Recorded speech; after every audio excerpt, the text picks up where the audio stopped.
ڈٹے ہوئے ہیں، جہاں کھڑے ہیں وہیں پر کھڑے ہیں۔ کیوں کھڑے ہیں؟ ان کا موقف جو ہے وہ اصولی ہے۔ جس عہدے پہ وہ فائز تھے اس کی جو ذمہ داریاں تھیں وہ سر انجام دی ہیں۔ یہ کوئی جرم نہیں ہے، یہ خدمت ہے ملک کی۔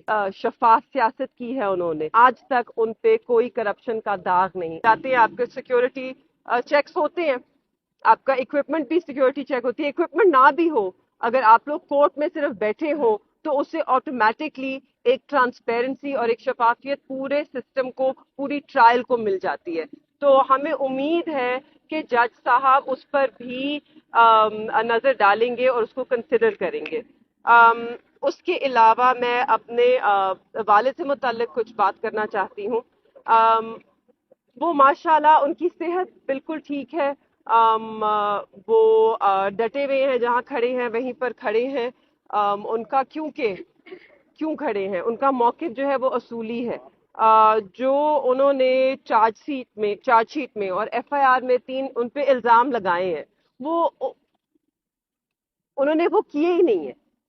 وہ کہتے ہیں کہ ان کا جو موقف ہے وہ اصولی ہے، انہوں نے اپنے حلف کی پاسداری کی ہے، انہوں نے جس عہدے پہ وہ فائز تھے اس کی جو ذمہ داریاں تھیں وہ سر انجام دی ہے، نہ اس سے کم کیا ہے نہ اس سے زیادہ کیا ہے۔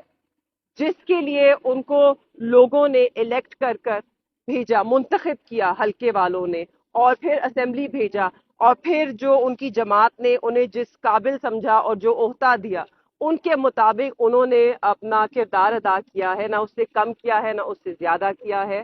اور یہ کوئی جرم نہیں ہے، یہ خدمت ہے ملک کی۔